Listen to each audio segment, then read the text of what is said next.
Thank you very much for coming. A warm welcome to the Balie tonight. We will conduct this evening in English because we have a very special guest, and I'm deeply touched that he's here. We're honored, actually, I would say, to welcome Yaroslav Hrytsak, Ukrainian historian and important public intellectual, professor of modern history among many other things, but professor of modern history at the Ukrainian Catholic University in Lviv. He holds a doctorate in historical sciences and is also the director of the Institute for Historical Studies at the Ivan Franko National University in Lviv. Hrytsak is the author of Ukraine, Forging of a Nation, a profound exploration of Ukraine's complex history and the forces that have shaped its modern national identity. I would love you to give him a very warm welcome here in the Balie in Amsterdam.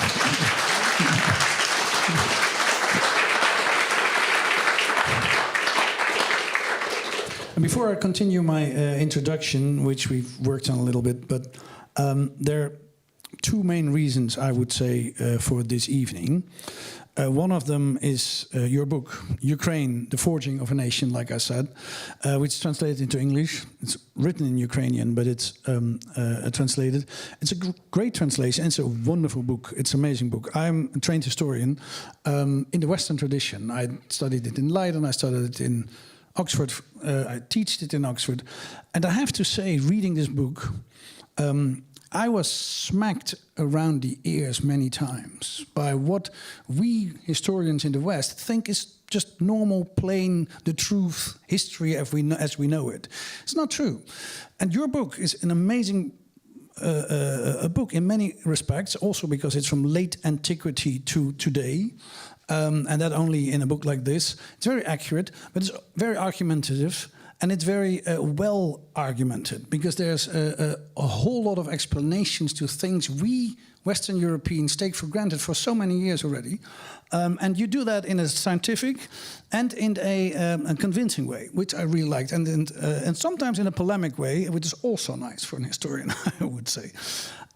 That's one reason. The other reason is, of course, the war, the ongoing war for more than 10 years in Ukraine. And we're very, very honored for that you take that you travel so far and that you come here to explain things to us, which we need to explain to each other. And in that respect, the manifesto you wrote on the 1st of December last year, with several others, prominent Ukrainians, Survive, Endure, Prevail, a manifesto on the future and the democratic future of Ukraine. So there's two main reasons, I would say, tonight to have you here and speak to you.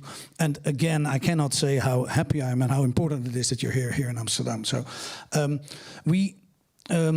continue with my introduction after it, but we invited Ivo van der Weideven, originally a Dutch historian who was advisor of the Prime Minister, to have a Dutch perspective from a professional historian on it. But he cannot be here. He had to cancel due to grave, I'm sorry, personal circumstances. And in a way, I thought it was a relief, because after finishing the book, I thought there's so many things we need to discuss in this that it's better to be able to ask you and have time for you to explain. So luckily you are here, and also here I'd like to point out and like to stress, it's the ambassador of Ukraine to the Netherlands. We're very honored that you're here. André Kostin, warm welcome to you. Wonderful you're here. The honorary consul of Ukraine, Karel Burger-Derven. We have worked together on earlier occasions. Wonderful that you're here. And first and foremost, I would like to point out that we do this together. We couldn't have you here without Oleksandr Tomaszuk and Lyudmila Lisowska. We've worked before, and you are from the Stichting Oekraïners in Nederland, Ukrainians in the Netherlands. Thank you very, very much for cooperating and making this happen. Yeah, I think that's...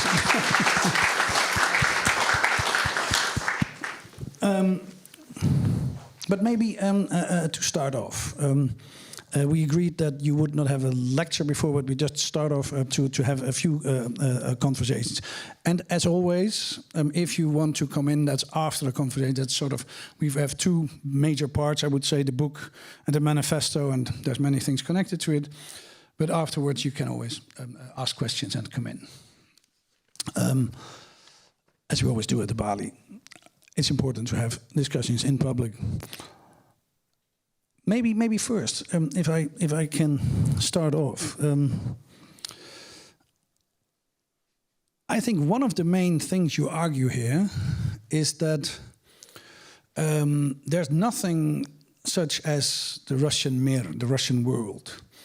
It's a concept which is an imperialistic concept out of Muscovy, out of Moscow, as we should say today. But it's not. That's not the case that other countries and other peoples around the center of Moscow actually belong to it. And you argue that from the Byzantine period and even earlier on, and very convincingly. But am I right that this is one of the main driving arguments in the book? Yes, you're perfectly right. And first of all, let me thank you for having me. It's a great pleasure and honor, and thank you for your kind words, which very sound like a compliment. As I used to say, every compliment has a very small grain of truth, so I thank you for this grain. It's just my ego. Yes, basically, in many ways, this book has been a response to what kind of the hybrid war that Kremlin wages against Ukraine, Belarus, or all the neighboring country, but primarily against Ukraine. And the part of this core of this argument that this is a territory which belongs to Russian world, and therefore Kremlin has a legitimate power to keep control over this territory. And basically this world is presented as a world of the traditional values, as the kind of the antidote against the liberal LGBT West, all the kind of things. And this is the argument which Putin has, and Putin very much, these arguments, he goes the mire in the historical past. I wonder if you noticed that the most argument that Putin used to legitimize his aggression against Ukraine is of a historical character. He uses history as a major argument to legitimize his war. It's not a war about the present, about the future. It's very much war about the past.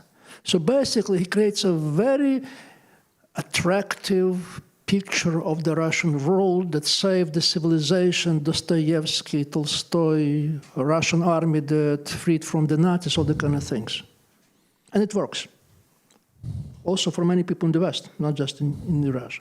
So what my claim is, yes, Russian world does exist, but not exactly what Putin claims. Because a part of this kind of the narratives, software, there is hardware. And hardware is very easy to check.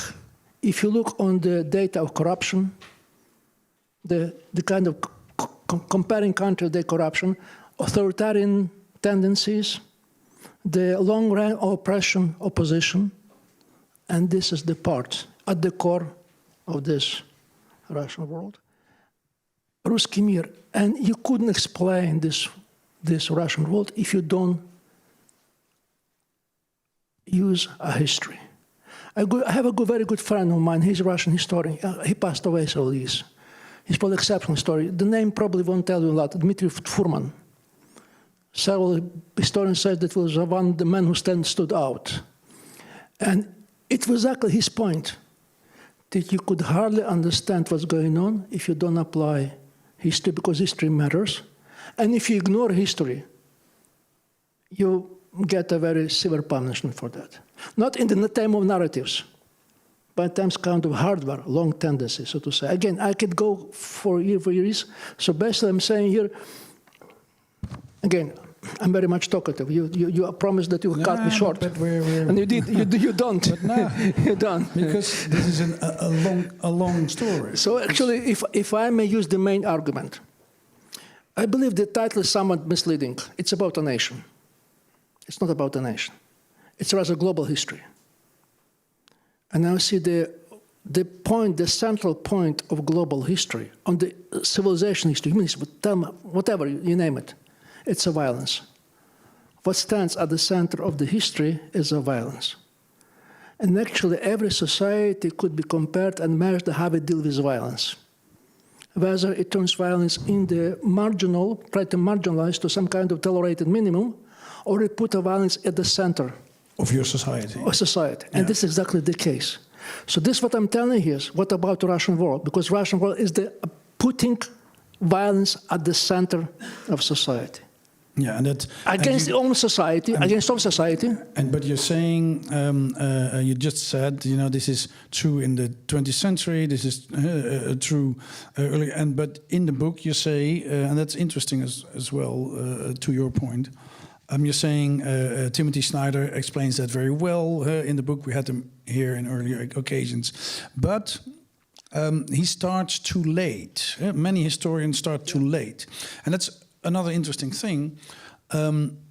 You start in late antiquity, actually. Because this is so-called longue durée, if you know what I mean. Because historians know longue durée. Exactly. It's a kind of long continuity. So basically, the point is the longue durée. Longue durée, the French word. So my main inspiration didn't come from historical book. My main inspiration came from the book of the economics and social sciences. There is a major book which inspired very much. You probably heard this name. If not, I suggest to read it. Douglas North, Nobel Prize winner in economics. He wrote a book which is about economy, but it's about the global history. The title is very telling: Violence and Social Order. And he made a very strong point that, historically speaking, there's no big difference between the Egyptian Pharaoh Empire, Mesopotamia, or the Aztec Empire, or Tudors and Putin. They both belong to the same time. Because it takes a history to overcome this pattern. Yeah, and the model is there. It's Ivan the Terrible. Ivan the Terrible, the Stalin, Putin. You see what the kind of thing is. The problem with Russian history. Yeah, I'm sorry. And you explain very elaborate and very well that from the earliest periods on, there was a big difference between the different peoples which occupy now Belarusia, Ukraine, and Muscovy, or Russia, as you would call it now. And there's different deep-rooted differences in how they were Christianized, how they developed for centuries. And actually what I realized reading this, which I sort of knew, but Moscow is much later than the developments in Ukraine and around Kiev and the Hetmanate. And so it's that's the whole Russian idea, the word Rus, even the word Rus, comes from the south, not from this big city towards Europe. Sounds probably paradoxical, but word Russia was invented by Ukrainians and imported to Russia in 17th and 18th century. This is a very much Ukrainian word. And the reason why they did it, because they knew Greek language. Because it's a Greek sounding of Rus. Because basically Ukrainians were educated much more than Russians, because Ukrainians belong to different space. You probably know this, if one of the main figures of Ukrainian history is the Cossacks. And they have a military chief who's called hetmans. So the thing about the hetmans, just imagine that one of them had a Machiavelli in his library in Italian.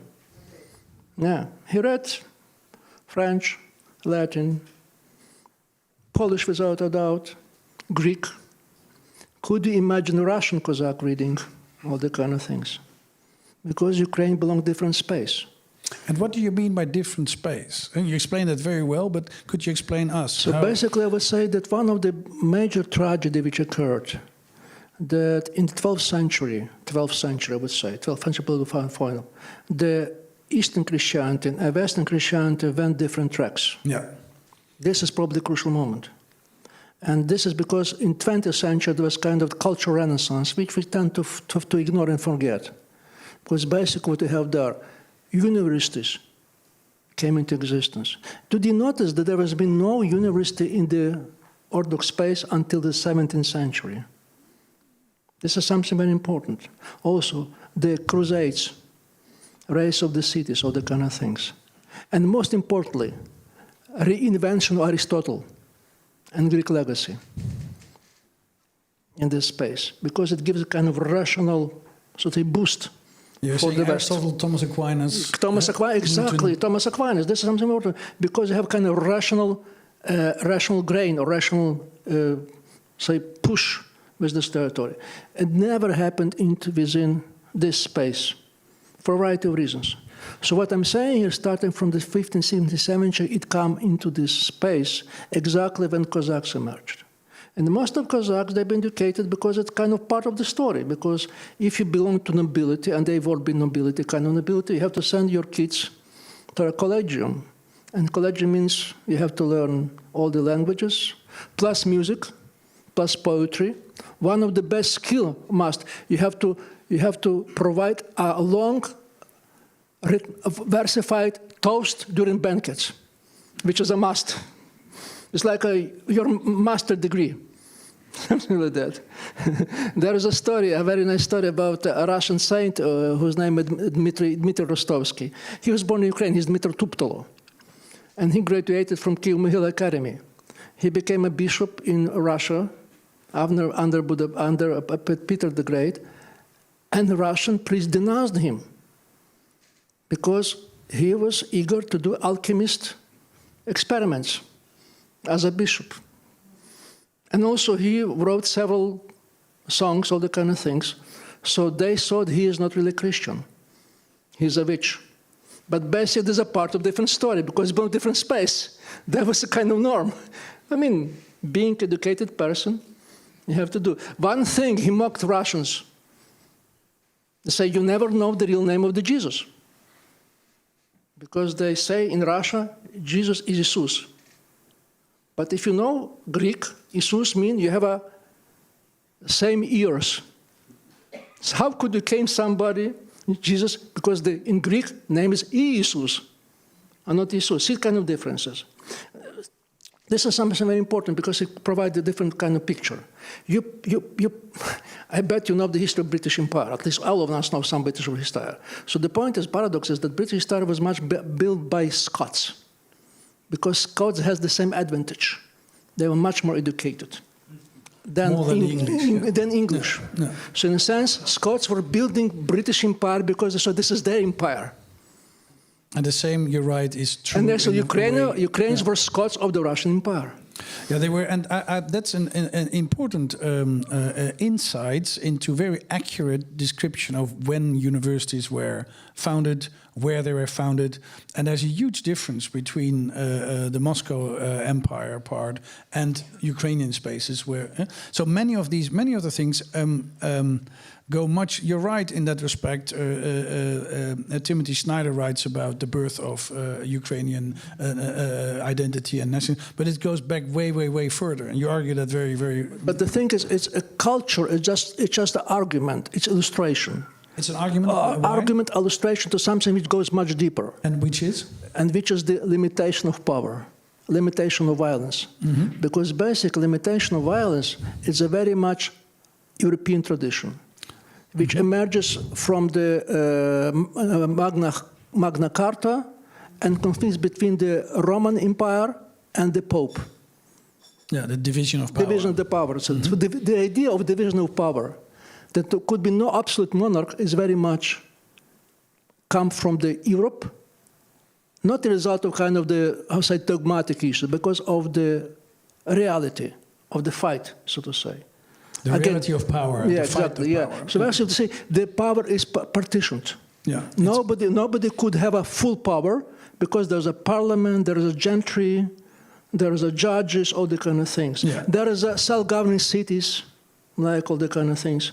So there's division of power. There's no This was Western invention, which emerged in the medieval time, and which was not a norm. It was exception, because all the other words was a kind very much different, so to say. Norm was kind of different. So in this sense, this exception becomes a new norm because it becomes very efficient. So what I'm telling you is that Ukrainians and Belarusians belong to the space where this became a norm as well. Because they were part of the Polish state. Again, one of the points is very important point of this book, if we provide the larger perspective. We tend to look at the Ukrainian history in the shadow of the Russian history, only, which is not true. Because basically, for the most of the part of the history, written history, Ukraine was outside of Russian history, and Russian was very much latecomers. Yeah, they were in the Polish Commonwealth. Because they were within the Polish Commonwealth. Yeah, which was a very big state, which included Lithuanians and Belarusians and Poles. And what was important of the Polish state, because it's kind of animal as well. This is the only, not the only, but it's a state when king could rule but not could govern but could not rule. And was elected. Yeah, he was elected. It was like he was not the owner of the company, he was CEO. He was responsible. Yeah, and he was elected by a gentry. So Ukrainian nobility and Polish nobility elected the king of the Polish common, the Polish-Lithuanian, Ukrainian Commonwealth. If you are to choose, pick up any century and any status, what would be the best? I would suggest you to pick up the Polish-Lithuanian state and to be a Polish gentry. Because all the privileges and rights and no responsibility. So, and basically this is it, because basically Ukrainian Cossacks were fighting against the gentry and the model, but they're emulating this model. So you argue, and I'm glad that you repeat some of your arguments and examples here, and there's much more to read, of course, but the main gist of this is that the biggest parts of what we call today Ukraine and the Ukrainian identity were, for the most part of history, in a different space than the totalitarian space of the princes of Moscow. Yeah, so there's without a doubt. Yeah, so basically, I'm saying here, the main difference between Ukraine and Russia is not in the language. It's not in language. It's not even in religion. Yeah. Therefore, we're relatively close, probably like a Dutch and whatever, Danish or whatever. It's close, but it's relatively close. Even within the Dutch society, there's a difference in Ukraine. Between Protestants and Catholics. The main difference in the political patterns, in the political traditions. In a sense, you could hardly imagine Ukrainian Stalin or Ukrainian Putin, because it's the very entrenched tradition of limitation of the power. Ukraine has distrust any power. This is interesting because as a scholar of nationalism, you ought to know there's different possibilities to forge a nation. And you're saying the forging of a nation.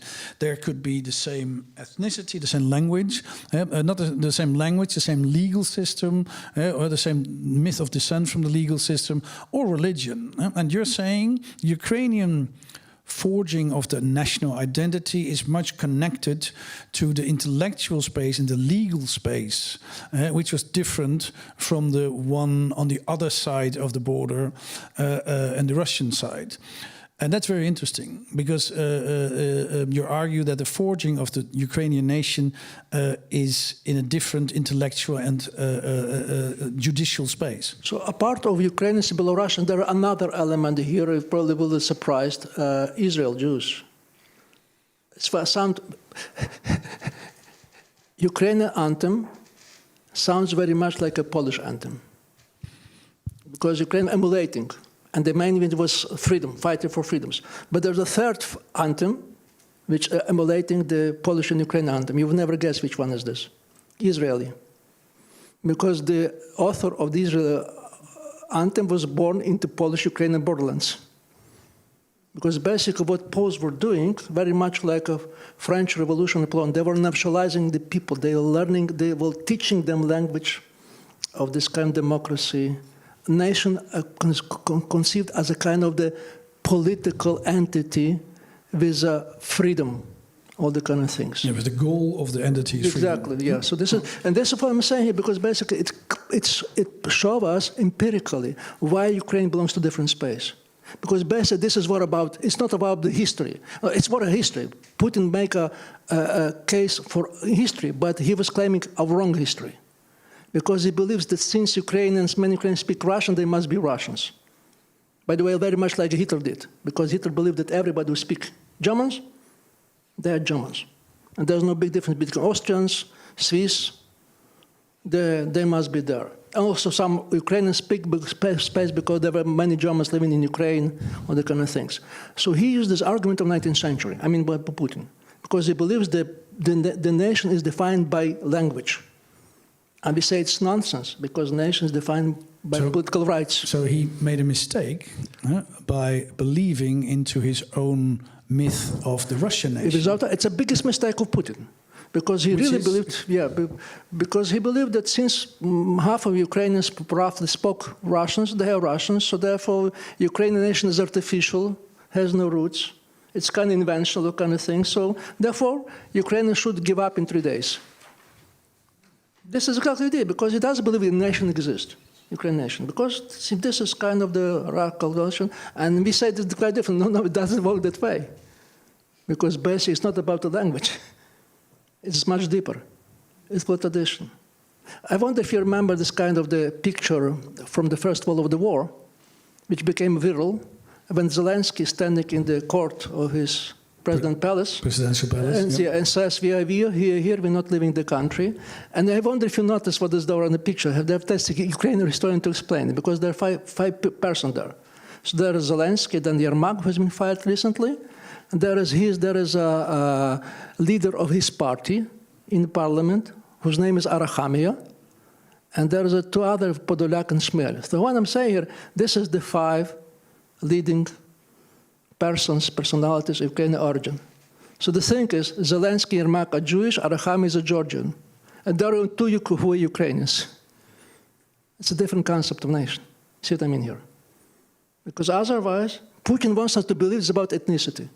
It's about language. But what I'm saying, Ukrainian idea of language nation is very much civic nation. If you stand for rights, for freedom, you are Ukrainian. There is such a slogan, you may remember during Maidan, and repeated quite often during the war, that freedom is our religion. It sounds a little bit pathetic, but it's true.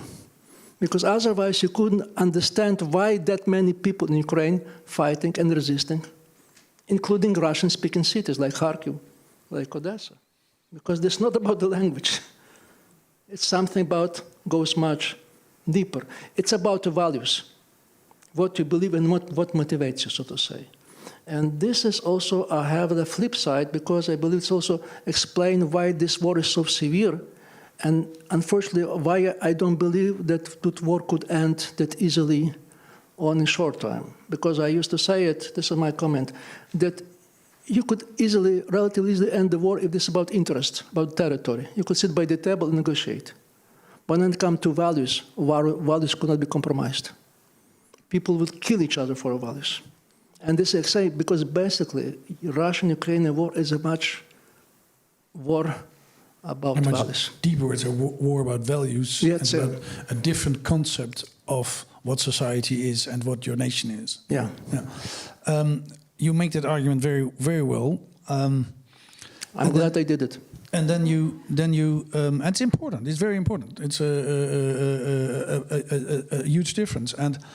But then to turn a little bit to the geopolitical side, which you dug out Halford Mackinder, an English historian, and I vaguely remembered him from my days in university. That 1904 he wrote a book, and he said, I quote from your book, but who rules Eastern Europe commands the heartland. Who rules the heartland commands the world island. Who rules the world island now commands the whole world. And to explain a little bit this 1904 language, the one who rules Eastern Europe, and that's Ukraine. That's Central Europe is Poland, and Eastern Europe is the territory of Ukraine. Rules the world island, which is Eurasia, and if you rule Eurasia, you rule the world.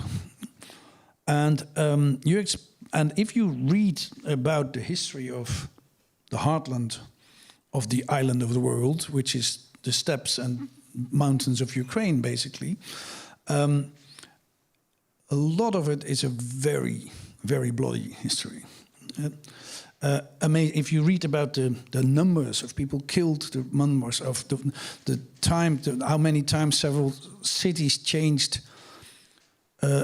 occupation in a few years, sometimes 27 times in 3 years' time. So the front lines moved from this side to that side. If you read about the pogroms and all those sort of things, because it is a place which you can think of as the place which commands the imperium which commands those places will rule sort of the world island. I thought that is a terrible thought for people living in Ukraine. Yes. Because we have this inexplicable war already for 10 years, which is cruel and in many ways. And suddenly you realize, okay, so this is about the survival of the Russian imperial project.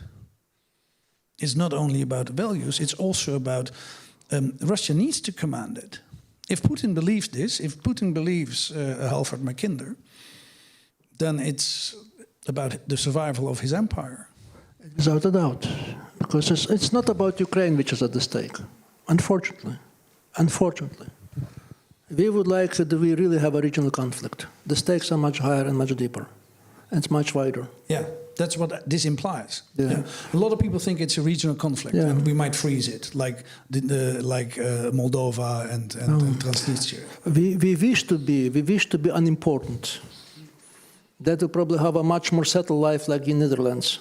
Mm-hmm. We have a very boring land. We could complain about many things in Ukraine, but there's one thing we couldn't complain, that we never bored. Because life is too much interesting there.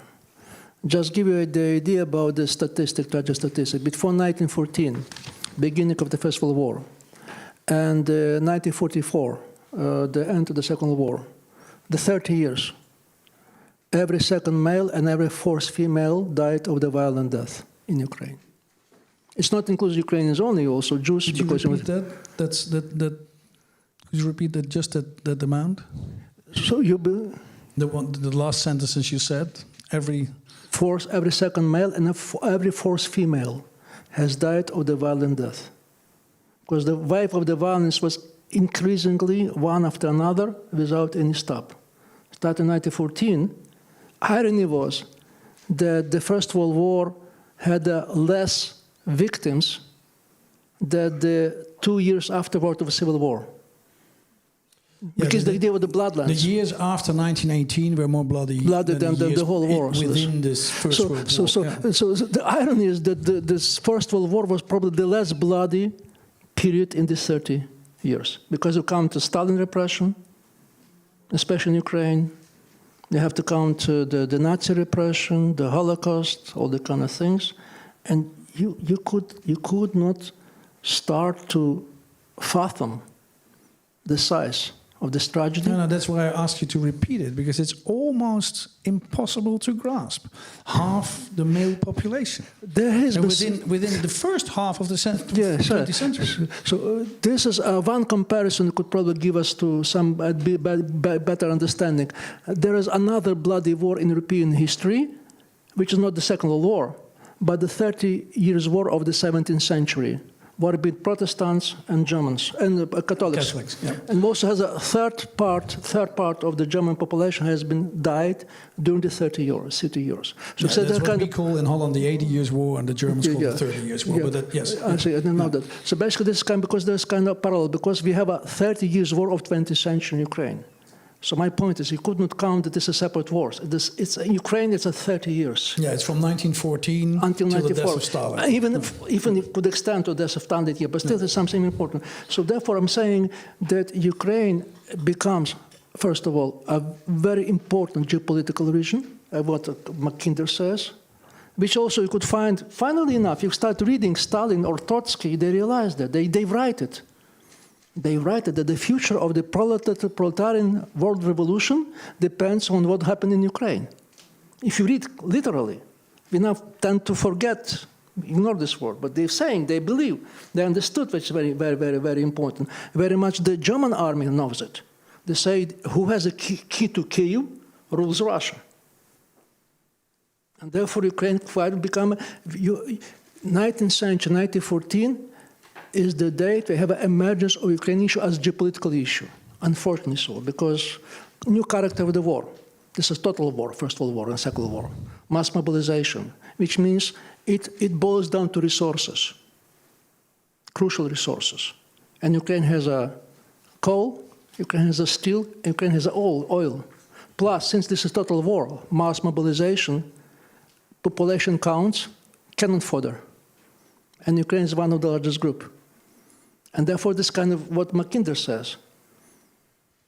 If you have a control over Ukraine, you could have a control, you could have an upper hand in this part of the world, and so on and so on. There has been a book recently published by British historian Dominic Leaven about the collapse of the Russian Empire in 1917. And the opening sentence sounds like that most of all, the fate of the First World depended on what was going in Ukraine and about Ukraine. Which is very hard. It takes a historian to explain it. Exactly. And that's why we're so happy that you're here, because you said an important sentence, which it's not a local conflict. I wish it was true, in a way. That would be bad for the Ukrainians, maybe, but it's not. It's a global conflict. So the outcome of this war will have bearings on almost everybody on the planet. So probably Olaf Scholz was not the best politician. Olaf Scholz, the German chancellor. We call him chancellor, but he defined it very correctly. It's a Zeitenwende. It's a war that points the turning moment of the world history. And it's about the idea of democracy and autocracy, one thing, but it's also about the survival of one of the last imperial empires we had, at least on this continent.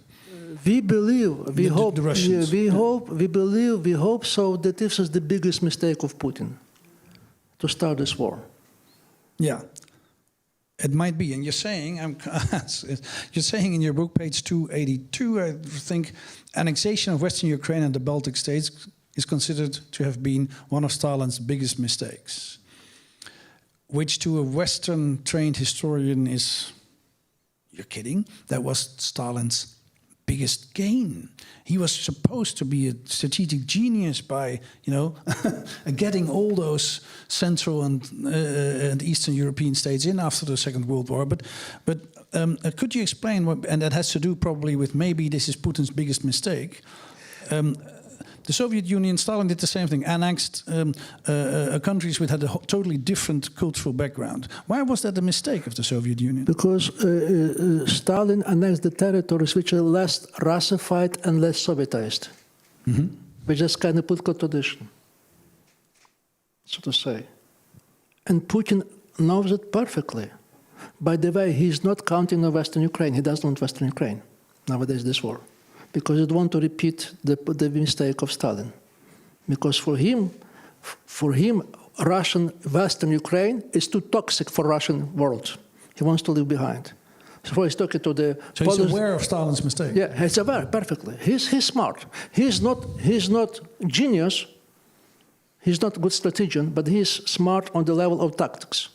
So you understand this kind of the incursion. You probably know the story because he talked, and this is, we know it documented, he talked to the Polish diplomats, to Romanian diplomats, Romanian, to Hungarian diplomats. They have to take control of the Western, so-called control of the Western Ukraine, to get this territory back, because historically this territory was a part beyond the Russian control. It was a part of the Polish or Hungarian or the Romanian story, but this is something which I believe, because it's exactly about these political traditions, so to say.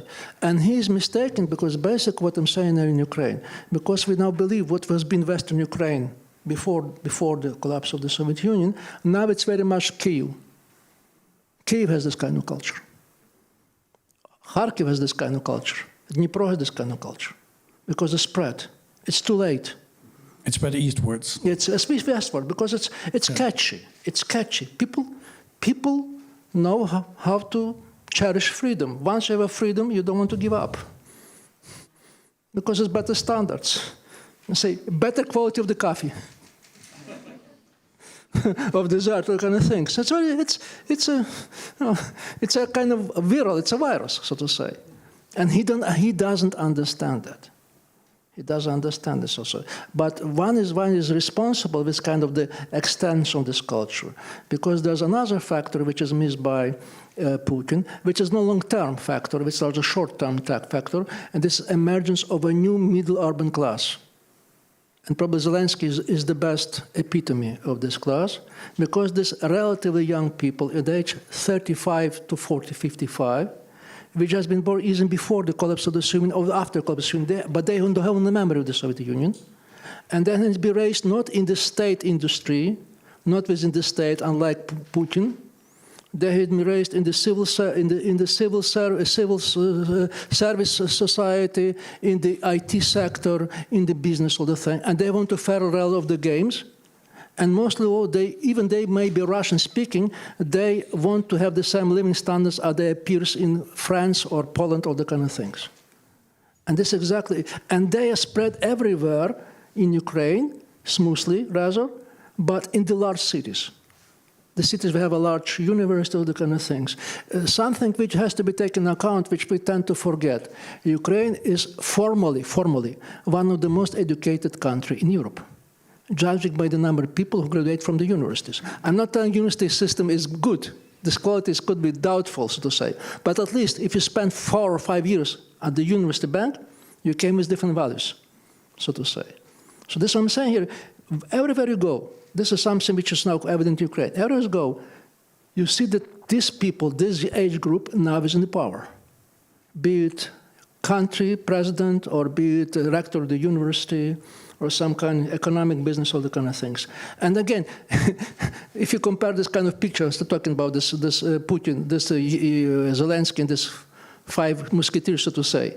The picture you mentioned earlier of the first day of the war. If you compare with a picture of Putin in his milieu, this is 70 plus minus 5 years. See what I mean here? It's an age difference. This is age difference. If you don't understand this age difference and marry this middle class, you don't understand anything about Ukraine. And if we, in Western Europe, listen to the stories and look at this conflict, it struck me many times while reading your book that we have this defined notions about Russian history, and that a lot of it is actually straight Russian propaganda. And I'm not saying what's happening only today.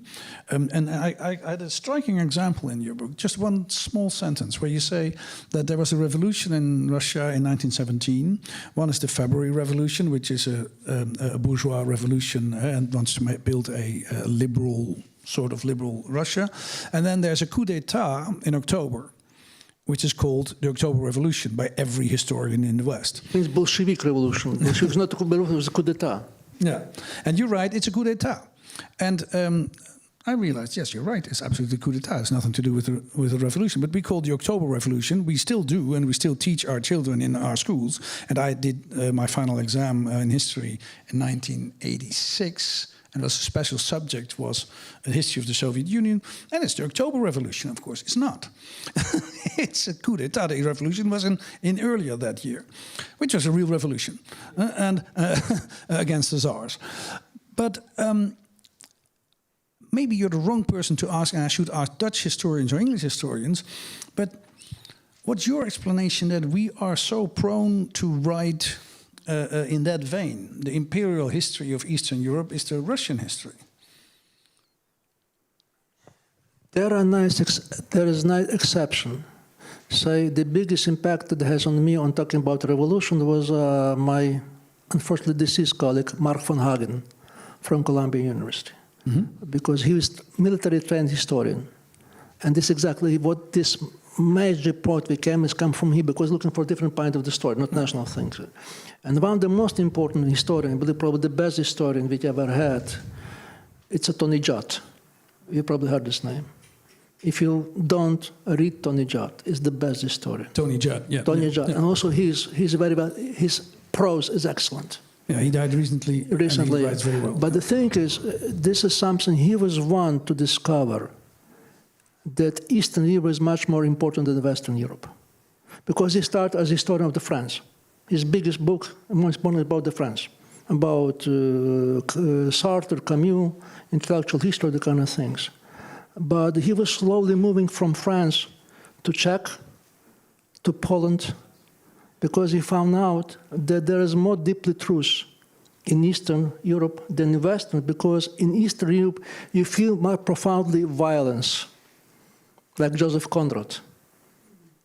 Because in Western you tend to ignore violence as a subject. And Eastern Europeans know this kind of story very well.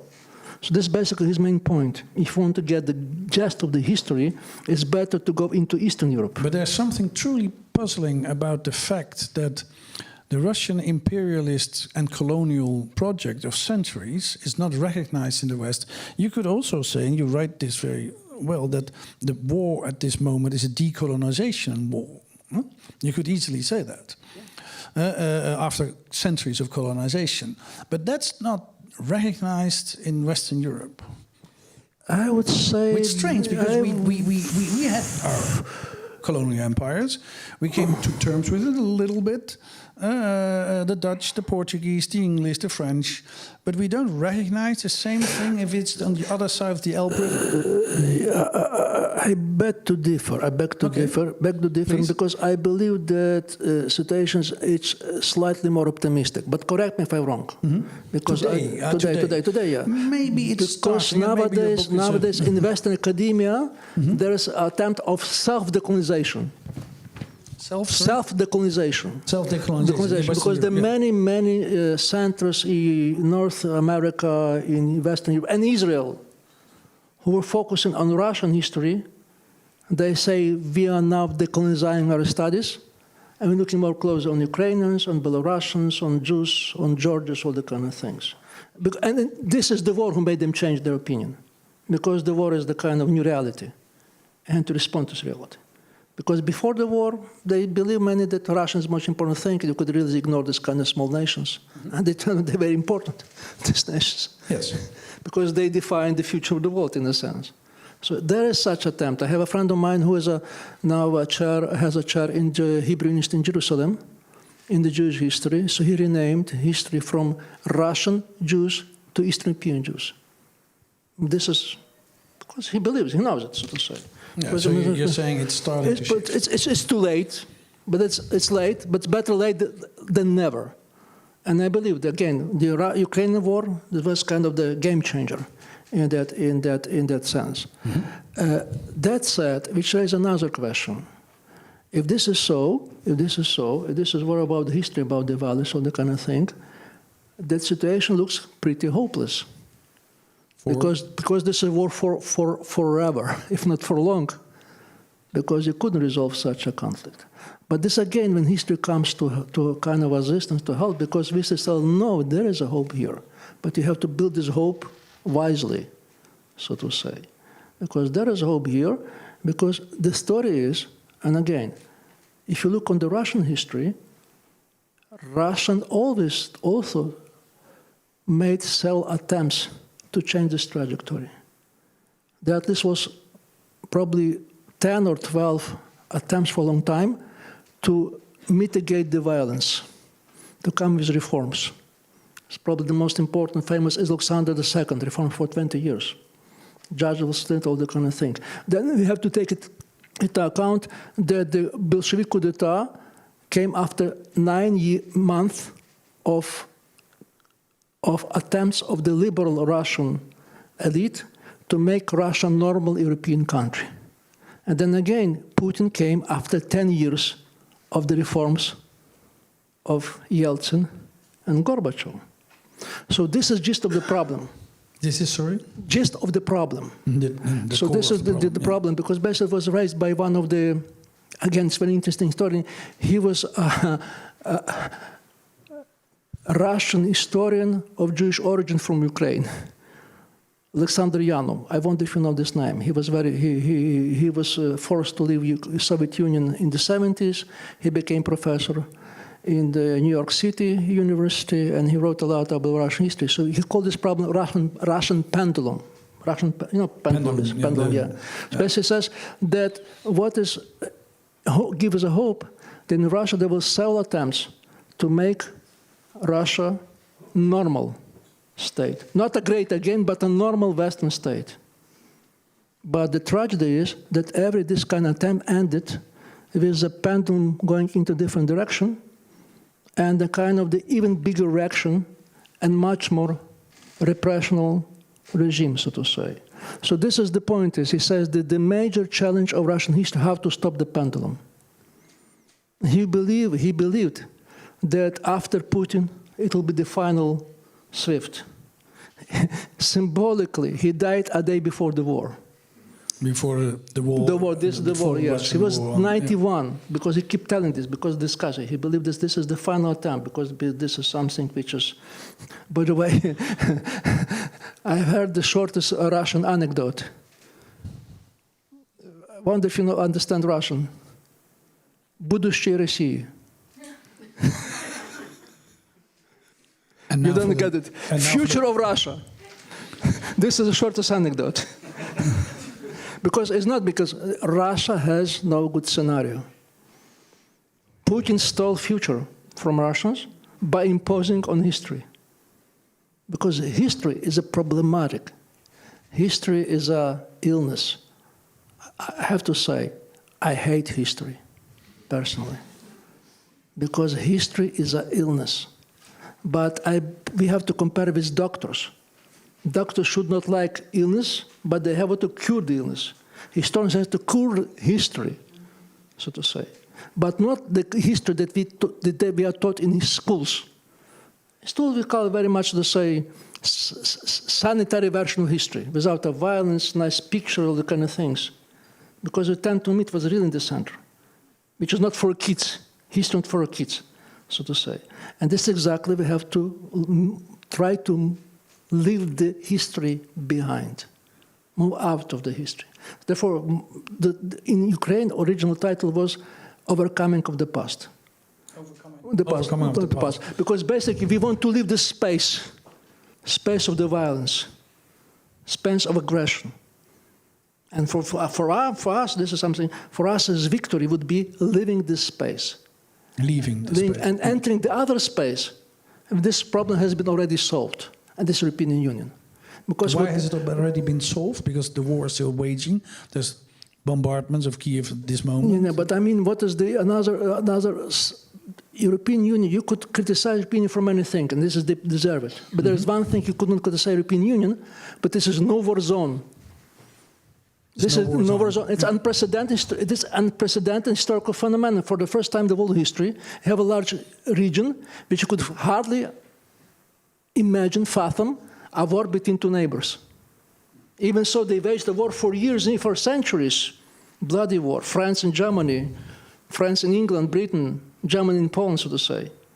So for us, it's a kind of it's not, we are going to Europe, our mission is not just about the standards of life, no, about democracy. It's about solving the most crucial problem. The problem of violence. Violence, because this must be solved. We did it, we do a lot, and because we have the political traditions, how to solve the problem, but we couldn't solve the problem now us because this is a political problem. Ukrainian problem is not just a Ukrainian problem. We have to put it in the other place.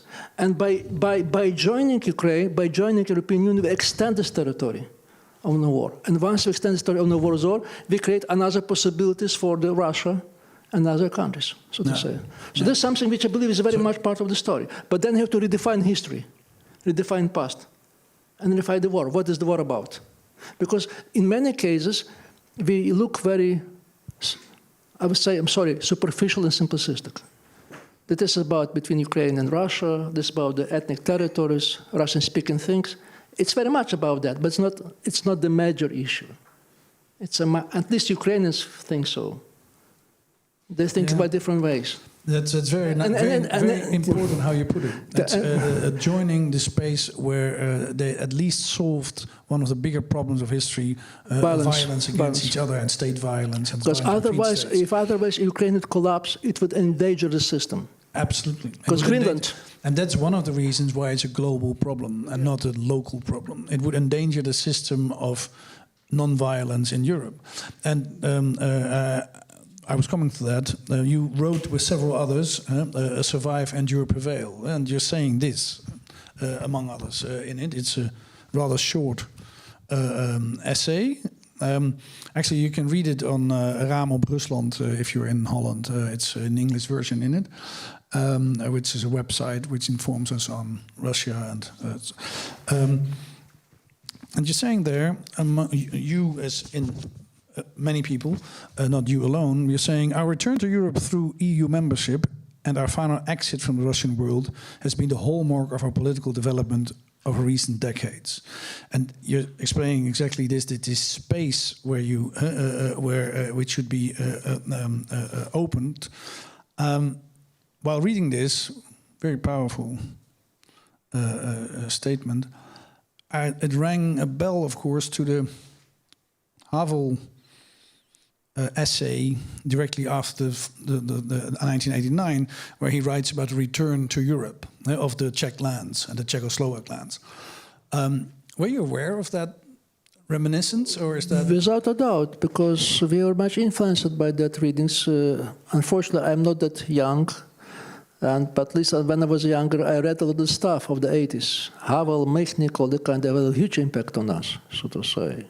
And therefore we think about them. Also to say that we have a Ukrainian dissidents. But also, even without knowing Havel and Michnik, they thought in the same terms. Michnik, yeah. Yeah, basically because they were standing for a civic nation. This was the start with the dissidents. Because one of the, how should I say, kind of irony, history full of irony, Ukrainians and Jews didn't have a good relations. There's a lot of animosity, so to say. But the first time Ukrainians and Jews started to talk to each other and to discuss each other problems, when they met in the Gulag. Because there are so many Ukrainians and so many Jews, that they have to start the talks. They talk with the accusations, but they come with consensus. So basically major work has been done within this, among the dissidents, because they believe that the only way to fight a joint enemy, we have to come with new solutions. And they come with the idea of national democracy, not a national state, but national democracy. And democracy means the collaboration, coexistence of different ethnic groups within Ukrainian territory based on democracy. And they believed, and rightly so, this is very much European tradition. This is something which is very at the core of that. If you see this kind of this is the beauty of it, because we tend to forget this people, they are now already passed away because they started in the 60s, 70s. The Soviet dissidents, Russians, Ukrainians, Georgians, they did a brilliant intellectual work. Instead of being isolated by the Berlin War, they sought this term. So I'm saying, in a sense, we are part of this legacy. We were brought up by this legacy. My book and this text come from the public discussions that we keep having for the last 10, 15 years, especially after the failure of the first Maidan. Because when something is wrong. Its assumption is? Something is wrong because first Maidan has failed. Mm-hmm. The demonstrations on the Maidan Square to return to Europe. Yeah, formally it won, but it came to nothing, so to say. Mm-hmm. So we start to think, what is wrong? There must be some kind of mistakes. There was something which is misapprehended, so to say. So books come from a public discussion, therefore it's a kind of how should I say, it's not a boring book. It's probably not a good book, but it's not a boring book. It's not a boring book because it's it struck me actually that Prime Minister Mark Carney at the Davos meeting last week gave a great speech telling off Trump and other things, talking about democracy, and actually quoting Václav Havel, his essay for the power of the powerless. So there's a strong Central European tradition in defending and describing what democracy is about. It's exactly Tony Judd's point, because Tony Judd read Havel. He was personally familiar with Havel and Michnik, so to say. And therefore says that you have to read East European intellectuals rather than Western. You have to read Havel rather than the Sartre. And if you, because we are talking about the survival, suddenly, of the whole idea of rule of law and democracy. Suddenly we are in a world where, in many parts of the world, autocracy is regaining strength. And suddenly the Europeans find themselves in the middle of an ocean of. And exactly about what you're saying about this idea of the religion of Ukrainians is freedom, we try to uphold democracy, but we're not too sure about that. And if I look at what's happening in Ukraine, and if I read your love letter, actually, to European democracy, I'm wondering how come that Ukrainians, and maybe it's a way too big question, but the Ukrainians are willing to die for those sorts of ideas in the Eastern Front, whereas Western Europeans are just too lazy to send the right armor. And they say they defend democracy, and they say it's important, but it's a $1 million question, which I wonder if I could respond it, but at least I try. Probably given personal experience, we didn't believe that war would start for a long time. We didn't, because we didn't want it. We are afraid, we were scared. We put the war. Zelensky kept telling that this is not don't panic, it's not a war, so to say, because we were not willing to fight. Nobody is willing to fight. But then war came, and this is quite of a sudden has all. So the thing is, if I may say so, you need to have existential threat. Then you start to realize how you would really act. And since we've been in this existential threat for at least 10 years, it has been transforming effect on the societies. Because quite of a sudden you start to realize that there is important things you have to sacrifice. Your money, your time, your health, and need to be even your life. So I don't want to criticize European society, even so we very much critical, sometimes even sardonical. But I don't know how the society would behave if the threat would come. I don't wish you to have this kind of the experience, but you never know. But the point is, and this is something about the values. If you have a society when there are 3 or 4 generations that are away from the war, they take us for granted. And this is a shift in the memory, because they understand, they think that this is reality which is deeply rooted in history. And it always has been so. And therefore, war is exceptional, irrational. It could never come to, war is something there, in the past or in geography, over the seas. It would never happen to us. And this is exactly the most corruptive effect of the ignorance of the history. Because you always have to realize war is always here. War is a norm. Peace is exception. War is very natural. Peace is very artificial. It doesn't mean to say that we have to be defeatist.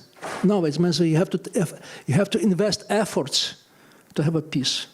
Because when you start investing efforts to have a peace, you're inviting the war. For Tony Judd and for me, for many talks, for Havel, the leading guru was Albert Camus.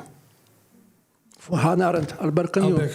Yeah. Albert Camus. And probably remember the pest, because it's the best metaphor of the war. Because pest is about the virus. A virus is always there. Even the epidemic ends, it doesn't mean that virus is not there. Because once you cease to realize that virus is there, you might in the war. So this is exactly what happened with European Union in Europe. You have a generation which has no understanding about the war, who knows war only from the computer games or from the Hollywood movies, so to say. By the way, Putin has no idea about the war. He never been to war. And this is one of the main toxic effects of the Russian propaganda. I know it for sure because I've seen it. They keep talking for 20 years that war is beautiful. Because war is very heroic. War makes you a macho man, all the kind of things. It's a toxic, you've seen this man toxic, so to say. This is what I'm saying here because it takes a history to explain that for a variety of the reasons, war is much more natural than, say, so you have to be ready to that. You have to invest all the kind of things. And here, when the values come very importantly. Because values is not declarative one. Because we tend to, we always for all the goods, against all the bad things. This is our time. We go for the rule of the law, for democracy, but it means nothing until you start defending it. Especially if you're ready to sacrifice for it. Because value is something that could not be measured by money, but something could be measured by those willing to sacrifice something of the values. And I don't know, I probably sound pathetic. I'm sorry for that. But it's what we start to realize on the Euromaidan. Because I was there, in the air. You were there? Yeah, I was there for sure. Because and you're saying you start to realize that this on Maidan? Yeah, because it's an existential threat. In the crowd. Yeah, and you know, it's a very much, I've never been a hippie in my life. I wish to be a hippie. I was born too late. You wanted to be young in the 60s? Yeah, without a doubt. 60s was all the best time. I envy those who have been born at the time of the experience of the 60s. Probably the best time in history ever, so to say. Rock music, hippie, all the kind of things. So, what is about the thing is, love is the answer. John Paul, the Beatles. The main experience of Maidan was about love. Love? There was so much empathy in the air. It couldn't be described. There was so much willingness of people to help each other because they know the essential threat. Because there was a police standing there ready to beat them, to kill them, which by the end has happened, so to say. I remember this stage, all the kind of things. And actually, when we were joined by the Polish dissidents who made the Solidarność, if you know, Solidarność was 89, he said we had the same feeling when he was young, 80s. Because quite suddenly it started to become that this value something which is so dear to you that you're ready to sacrifice. It's like, this is like a happening. You see what I mean here. This is something which is very much metaphysical. One of the best books is about Maidan, is a book written by Marcy Shore. By the way, she's wife of the Timothy Snyder, but I say that, in a sense, she's writing better than him. Because she is philosopher. She wrote an excellent book on Maidan, it's called Ukrainian Nights. And she basically tried to describe this kind of phenomenological experience. Life-changing and phenomenological. Phenomenology, because this existential threat creates an existential revolution, so to say. Because of a sudden you believe quite different, so to say. This is what I'm telling this, and this is what we still feel. Just give you an example. Again, it's not pathetic. All of my PhD students volunteered from the war from the very beginning of the war, for the first days. For them, there's no questions. For most educated people, those who know Maidan, I'm not telling that every Ukrainian is like that. There's no way. There's people who want to leave the country, who left the country, who was very much, so to say, not willing to fight, all the kind of things. But I'm saying that this spirit is defined by minority of Ukrainians. But this is the size of minority. It's like a 15-20% population who really believes in that, who is ready to sacrifice on that, and they're going to the front, and Russia doesn't have it. This is something very important. Because once you have this kind of large elements of the society, I'm not about defense without a doubt, defense very much, but this is something which is very much to say. So, turning to Václav Havel, I was impressed by reading his last interview before he died, passed away. And he says that one of the major problems of the European Union has no metaphysics. Have no metaphysics. No metaphysics. No, you could hardly explain to Europeans why they should sacrifice European Union. Because European is about the standards, nice standards, law. Good standards. Good standards, without that. Yeah. But are you ready to sacrifice something for that, to defend them? And this is, again, the crucial point. And this is, again, I'm saying Ukrainian-Russian war is not even geopolitics. It's about the human nature, if I may say so. Modern human nature. Modern, so to say. How to deal with that. Again, I'm sorry that I'm so say, emotional, but because I think I'm writing and experience is very much emotional. Don't be sorry at all. It's very much emotional, and because I feel it. And I believe that one of the major points that we Ukrainians, we lack the words to express them, to write about that. We need a good writer. Somebody will come that and to write. Probably there are new Ukrainians who will in the front will write this kind of experience because it's something which is a treasure, so to say. And it's exactly what we want to bring into the European Union, this kind of experience. This kind, name it as you wish. But the basic values matter. Values matter. It very much is not, it's not just declarations. It's not empty sounds. It's something that moves you, that makes you a good human being, decent human being. Again, I'll probably stop there. But to get this again, you need to be a historian. Because this is very much historical. Because basically, again, if there is one book which, again, would recommend you to read, it was another inspiration for me. It's not a historian book. It's written by the Nobel Prize winner, no, he's Nobel Prize winner, sorry, there's no Douglas Ward. Ronald Inglehart, a social scientist from University of Michigan who passed away 2 years ago. And he was conducting so-called World War and extension for 100 years because there's different generations of the kind of escape.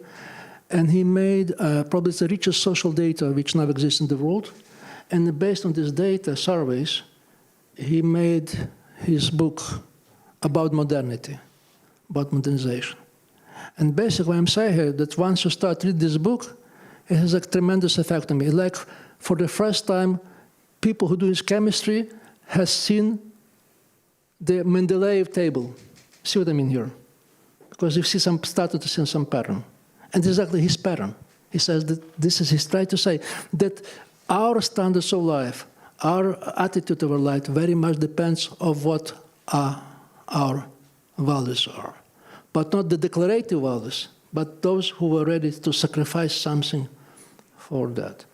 Again, I'll probably stop here. Not the pronounced values, but the lived values, Yeah. you're saying. Yeah. And that defines the quality of the society. And The crucial issue is Europe a value. Do we treat Europe, European, as a value? Or not? Yeah. And this is exactly what Ukrainian-Russian war puts at the center. Is this a value or not? Are we ready to give up this value? Are we ready to want to invest us and to defend this value? And you're saying from your very personal experience and as an historian, you're able to point that out to us. For those who are not Ukrainian or have not been to Ukraine, Maidan is the big square in the center of Kiev, where demonstrations were held for many, many days in a row, and a lot of Ukrainians were shot while still standing there and keeping to stay there to demonstrate for actually basically for Europe. And thank you very much for sharing that experience and explaining that very kindly to us. I say I might recognize a little bit from it. As a young student, I went to Prague and went to the Wenceslas Square and stood in front of the police of the Czech-Slovak state with hundreds of thousands of Czech and Slovak people there as a Dutch student. And I suddenly realized this, that this is, and you could get actually shot, and they went into the crowd, but in Ukraine they did. They actually shot into the crowd, and many people died. You can still see today the stones and the photos of the people who are being shot there. Thank you very, very much for this moment. As I promised, I said, there might be questions or shorter remarks, not lectures. So I look into the audience and think there are some questions. That's great. I will come to you with the microphone and keep it for you in order also for the people at home and for the YouTube or website afterwards.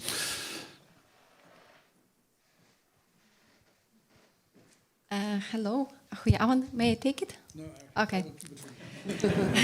Thank you. Доброго вечора. Thanks a lot for opportunity to ask the question. It's not maybe about history. I'm originally from Ukraine, from Eastern Ukraine. And in April this year, it will be already 12 years. My family and me personally living in a war. And now it's really literally very cold and dark times in Ukraine because Russians heat a lot of electricity plants or infrastructure. And most of my families are still in Ukraine and face trying to survive, literally. And my question is, what would you recommend, maybe based on your, let's say, knowledges from history, how we can just keep going, keep fighting, and it's really sometimes even hard to manage everyday, let's say, news and even just normal conversation without bursting into tears with my family. Thank you. Thank you for your very personal question. Thank you.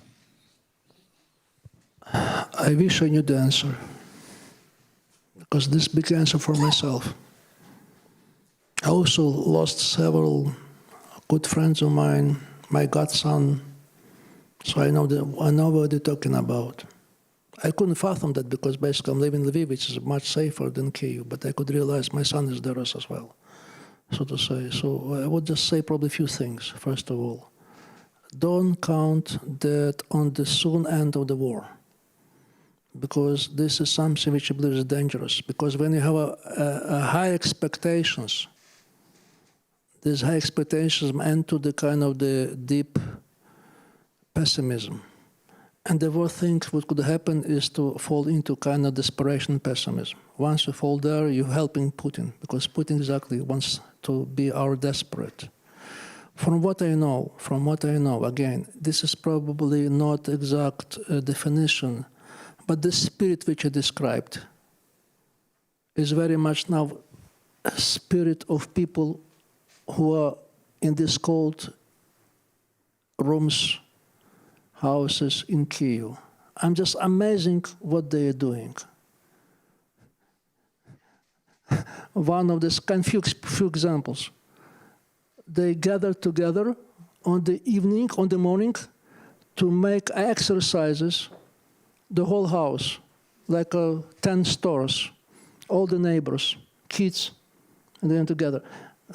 A recent movie, they made a dancing on the ice. They're helping each other, because basically it keeps the society. Nobody could survive on their own, and quite of a sudden have a glue. You have that much solidarity.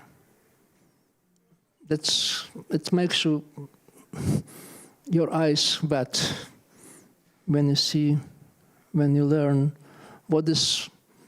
You probably know one of the biggest heaven nowadays in Ukraine are McDonald's,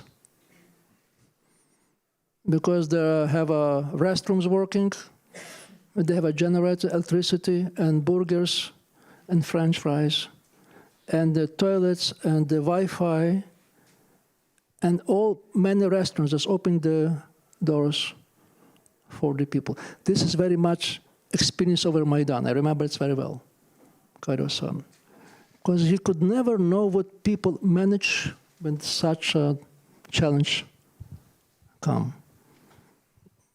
Sometimes it takes a tragedy or a disaster to realize how good human being could be, so to say. And this is my belief, that Putin is mistaken again. He could not break the spirit of these people.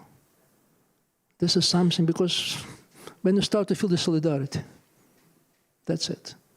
That's it. This is breaking point. This point of no point of no return. So I just could have my sympathy, and probably just one example, send them generators.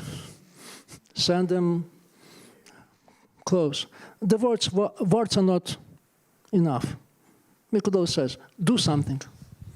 Do something. It's very much important thing in this case. Send them generators. And there's many possibilities for that.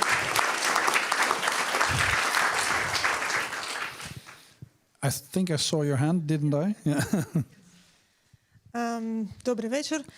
So my question, I hope to connect two perspectives here. So you said that the biggest mistake of Putin was the language issue. I think that is the way he is not that stupid. And I think it's the way to sell the war to his people, but also to the West, who, just like his people, are most likely and most, well, what I see at least among people who are outside of my bubble, are not educating themselves about all the geopolitics, about histories of Russia, of Ukraine, etc., and also believe this. So what is your take on the real issue? Putin, okay, thank you so much. Putin is not stupid, but he is not a genius. He's probably smart, but a KGB officer, not a vice. Because he wants to believe he see what he wants to believe. And he see that Ukraine is non-entity. The Ukraine is artificial entity created by some outside actors, being Austrian, Germans, Jews, Lenin, whoever, but not Ukrainians. So therefore, once you step into Ukraine with army, it will be easy, like a police action, not a war, so to say. So I know this because we could always discuss what's put in mind, but this is what he believes.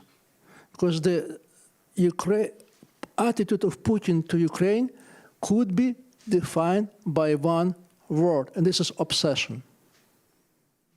He's obsessed with Ukraine because it doesn't correspond his understanding of the world, of the worldview.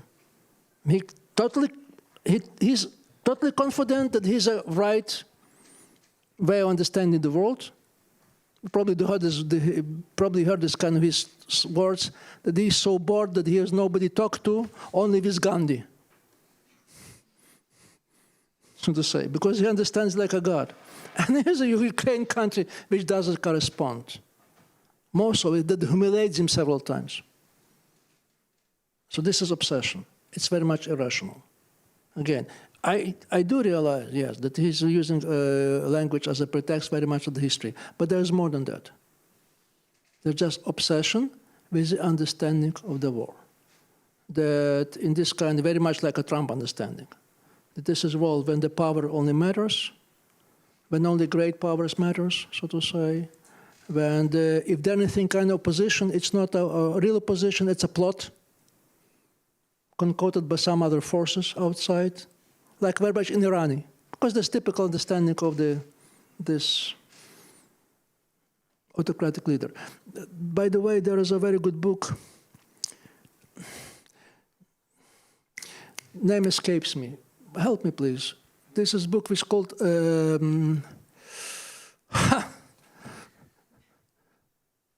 Post-Spin Dictators. The Russian name? Guriev, yeah. Excellent book. Because it turns out that there's still this kind of mindset of Putin, Khomeini, Trump, all the kind of. It's an excellent book. Because yes, without a doubt, they have kind of criteria, but this is they pattern how they think, how they realize the world is very much there. They are really obsessed. They're very much irrational. And they talk this irrationality as the only rationality, like a Trump, so to say. Again, probably it's better to read his book than to listen to me, the Guriev book, because it's much more sophisticated, complicated, and a lot of kind of interest. I'm looking for, maybe two more Guriev, spin doctors. Closing questions. We had two ladies, now we have two gentlemen. Thank you very much. You explained very well how Putin started the war with historical arguments. And I think, therefore, it's very important for us to understand what is Ukraine, to understand what the conflict is about. And I think your book is a very good presentation of this issue. Do you see this also as another front in this war about the historical understanding of Ukraine, where Putin is putting one side, and the problem is the West or even the global South aware of these connections? Because I see even in people very close to me who say, Ukraine, that's Russian anyway, so what are they fighting for? Many in the global South may see it as, well, that's something between Europeans and Gaza or other things maybe more important for us. Is this also a front in the battle? Yes, without doubt. But I would avoid the word front, because there is only one front, and this military front. Because otherwise it will be kind of betrayal of the importance. We are not waging a war, we are fighting, ideological fighting. And if I may twist the argument that I do, let's put this war in different context. In context of Arabic Revolution, Arab Spring, Occupy the Wall Street, protests in Iran, in Belarus, in Armenia, in Chile, name it, for the last 10 years. You may not remember that, but the period between 2010 and until the COVID was a decade of revolutions, on which Maidan was one of them. So what I'm saying here, that this result, the war which started, is a kind of artifact, is an attempt to fight against this revolution, because basically what are this revolution? It's a rebellion of this exactly middle class, which feel betrayed, which doesn't feel any future, secured future, which understand that they would have a much worse standards of living than their fathers and grandfathers, that there is no security in this world, that there is no freedom in this world, and they want to have this still security. So you put in this context, you see this is global, it's not east-west and not south. So compare this war to Arabic Spring. And Syria is a part of the story as well, because Putin is also waging war with Syria. In a sense, Putin is the main counter-revolutionary of the world, now joined by Trump, in a sense. So, but this is basically the story. So again, writing this kind of global context. In my book, there is one element which I also find out that I was traveling by airplanes, and they have a New Yorker there. And this is the article on the decade of revolutions. It was December 19. Few months before the COVID started, because COVID stopped this kind of the things, because under COVID you couldn't have a large gathering. Even so, there was an exception in Belarus. But the thing is, I was just shocked, because in this article they describe it in details what was going in Chile. You probably forget totally. There was protest in Santiago was going for a year on the central stage of Santiago in Chile. They call it their Maidan, by the way. And if you look at the history of this is the same story like in Kiev Maidan, word by word, and comparing that, so to say. Even to extent there was even a Russian minority in Chile, which called the leaders to put up the pressure on this Maidan to eliminate this opposition, joined by the Russian church. This is something very, very, very important. So see the pattern here. This is the pattern. So I'm saying here, if I may use this kind of example, I'm sorry for kind of the oversimplification, but I believe that Netherlands is very much football nation. You understand the language of the football. So you know the football championship, there's 132, 116, 180, 1/4, and then semi-final and final. So what I'm saying here, this war is about two nations that came into final, one on the revolutionary side and the other contributional side. And this is Ukraine and Russia. Because so far, Russia was successful with putting down this revolution, especially in Syria, and Belarus. And this is exactly why Putin is humiliated this much, because Ukraine, he couldn't do anything with Ukraine. I have a last question over here. Thank you for your insightful conversation. You left two things there which will instruct my question. One thing you said, the perception of the war by the Europeans, whether it's just a peripheral war, regional war, etc. And then the other thing is the perception of Russia as the continental colonial empire. My question is, does history instruct us whether the decolonization is the key and the destination for Ukraine in this war as a win, as a pathway, and as a narrative in Europe to enable more support and understanding? Because personally don't feel like this understanding is still there. And here again, thank you for this question. I beg to differ slightly, because I don't believe it's only about decolonization. From the Ukrainian point of view, it's very much decolonization. But to come to the larger picture, not about decolonization. It's about violence, future of the world. Because basically, again, I use this example if I may. It's a kind of something you know. I bet you know this is my favorite book, the smartest book I ever read, Winnie the Pooh. And you remember the opening chapter, when Winnie Pooh went to collect honey. And he discovered that this is the wrong type of honey because it was provided by the wrong type of bees. Empire was a normal entity for most of the global history until the 19th century. And some of the empire, I hate to say it, but did a good job, like a British Empire, which introduced many elements of the parliamentary, all the kind of things, political life, all the things to say, which never happened with Russia. I have a friend of mine who is a social science, a linguist. He's teaching in the University of Edinburgh. And he wrote an article with a very nice passage. He says that, look, all of the countries as English as a speaking language, they're democracy. Most of the countries that are Spanish, they're also kind of democracy. There's no country Russian-speaking, there's no Russian-speaking democratic country. It doesn't mean that the language is to blame. It just means that Russian Empire is a wrong type of empire. See what I mean here? All empire is about the violence, but Russian Empire put the violence at the center. Because Russian Empire was the only empire which was not constitutional empire until the very end. Even Ottoman Empire got a constitution by the end. I'm not talking about the Austrians, will say. So this is called the problem. Sometimes Ukraine has a joke before the First World War. Why British Empire do not colonize us? Because otherwise we'll have a democracy. See what I mean here? Colonization is very important, without a doubt.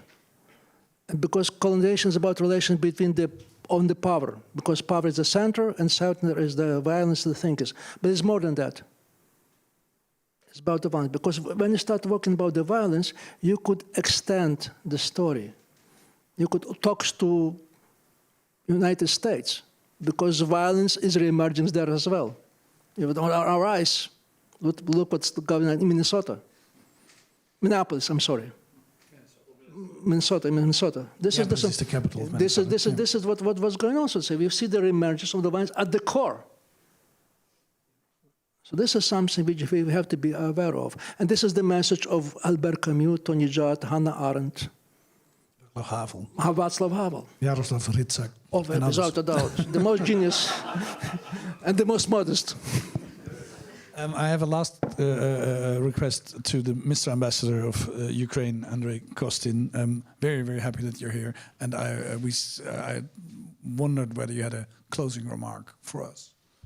Thank you, Yuri. And first of all, thank you, Yuri, for arranging this unique discussion. I'm really overwhelmed with the level of this.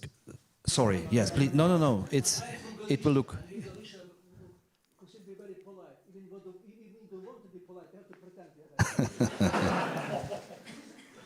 I will mention this. Yeah.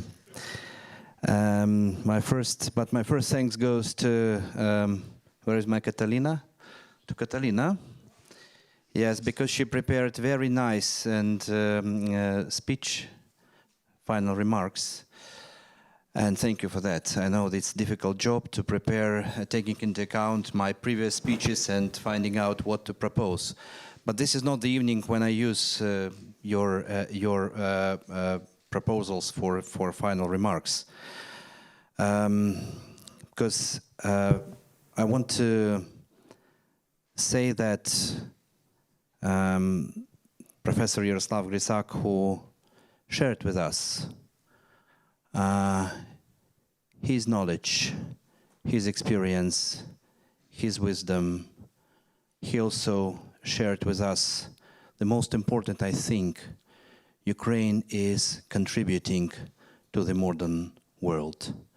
Ukraine share. Ukraine fight because Ukrainians share the same values. Ukraine fight because these values are worth to sacrifice for. Ukraine being at war and being in a very difficult situation is always creating something to share with all of you in order for you to help us in our fight. Because during these years we have a great collection of no's. No, we cannot supply you with howitzers. No, no HIMARS, no tanks, no F-16s, no Patriots, no EU, but why? You are too far. NATO, oh, it's impossible. And Ukraine was always creative, and Ukrainians were always creative because we are in condition that we need to proceed this fight, even knowing that we are fighting for the values we all share. And maybe in current world, there is no any country or no any nation which is ready to fight for 11 years, 12 years in a row for the values which is the basis of the success of the Western societies, which are the basis for success in economy, business, social sphere, justice, and we share everything we have. There was a great example about people now in Kiev and in other cities who are sharing with each other their flats, warmth, they're sharing electricity, they're inviting their neighbors to come and to warm them, to make some food, to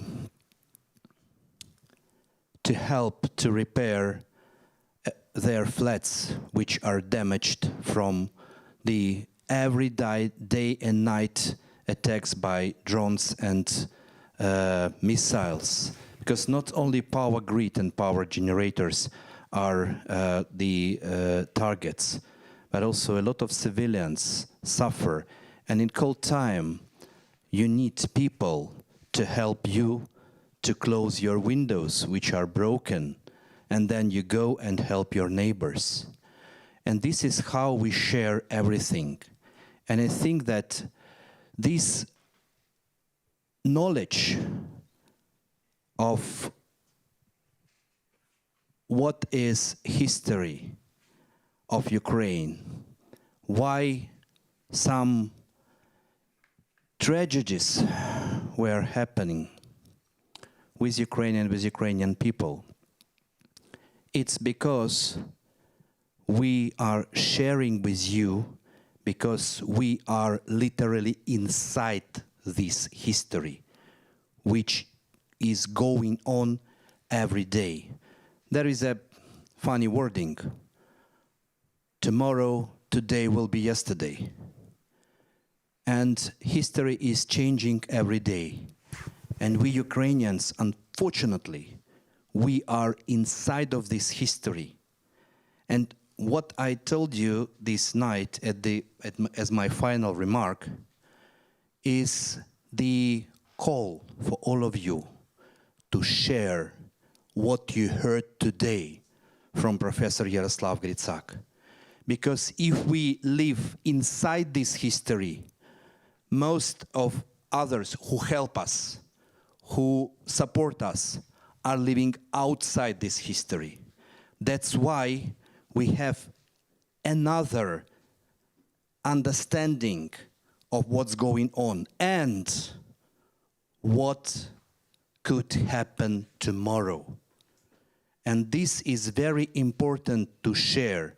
So once again, share what you heard. And I will... And buy my book.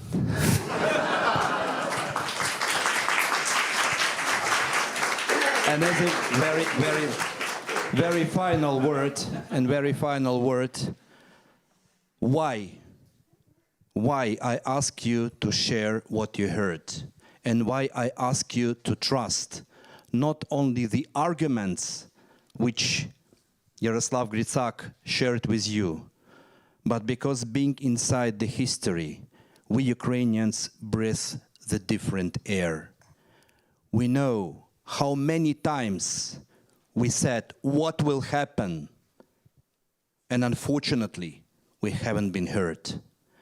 That's why the time is also very critical, because what could be done in 5 days, in 1 month, in 1 year, could be not necessary. It should be done yesterday, today, and tomorrow. Because we know, because we breathe different air. Thank you so much, and great thanks to Ukrainians, to the Netherlands.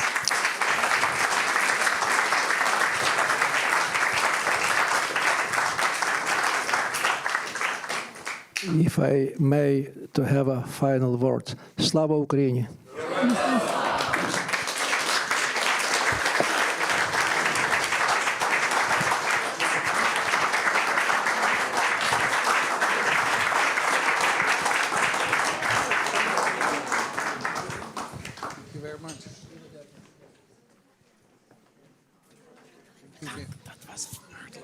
Hartstikke goed. En volgende persoon.